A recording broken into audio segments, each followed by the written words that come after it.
মঞ্চে প্রত্যেককে আমি আমার শুভেচ্ছা ভালোবাসা জানাই এবং আমার সামনে যারা আছেন প্রত্যেককে আমার শুভেচ্ছা সালাম অভিনন্দন জানাই।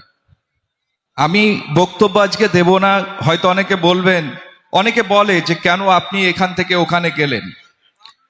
দেখুন, লড়াইটা আজকে যারা আপনারা এসছেন, আমি আপনাদের কাছে জানতে চাই হঠাৎ পশ্চিমবাংলায় কেন এরকম একটা রাজনৈতিক দল তৈরি করতে হলো হুমায়ুন কবির সাহেবকে? কি জন্যে করতে হয়েছে আপনারা কি বলতে পারবেন? একটু বলেন তো দেখি কিসের জন্য? কয়লা চুরি, বালি চুরি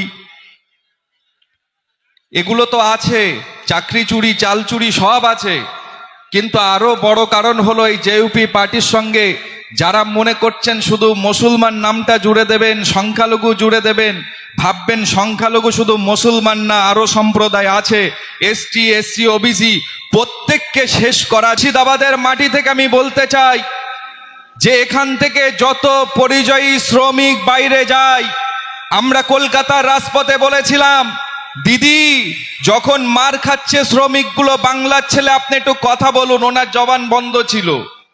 আজকে মুর্শিদাবাদের মানুষকে দিয়ে তুমি ভোট করাবে, এখানে সংখ্যালঘুরা বাস করে। এই মমতা ব্যানার্জির আমলে এই সংখ্যালঘুদের সন্ত্রাসবাদী, জঙ্গিবাদী প্রচার করার জন্য মদত দিয়ে তৃণমূল নিজেই আজকে আমাদেরকে ফাঁসাতে ফেলে দিচ্ছে। অতএব আমরা বিশেষ করে এই বাঙালি আর এই বাংলার মাটিকে আমরা কখনো সাম্প্রদায়িক হতে দেব না। এই বাংলার মাটিতে যেমন আজকে আপনি বলছেন কেউ রাম মন্দির করেছে, আপনার জ্বালা নেই, আপনি নিজে বলছেন রাম মন্দির হলো, ঠিক আছে, আমিও গিয়ে সরকারের টাকা একটা জগন্নাথ মন্দির করে দিই।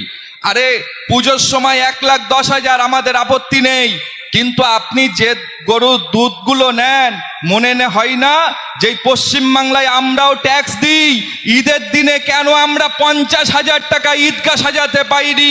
এ অধিকারের কথা বলতে গেলে আমরা ভোট কাটুয়া, এসব আর চলবে না। বাংলার সংখ্যালঘুরা এক হয়েছে, বাংলার সংখ্যালঘুরা হাতে হাত মিলিয়েছে, বাংলার সমস্ত এসসি, এসটি, ওবিসি প্রত্যেকে একত্রিত হয়ে আগামী দিন বাংলার গদি থেকে অত্যাচারী, সন্ত্রাসবাদী এইরকম একটা মুখ্যমন্ত্রীকে আমরা চেয়ার থেকে নামিয়ে দিয়ে নতুন সরকার এই বাংলাকে পথ দেখাবে। আমি এই বলে সকলকে লড়াইয়ের অভিনন্দন জানাই। সকলে ভালো থাকবেন, সুস্থ থাকবেন, এই বলেই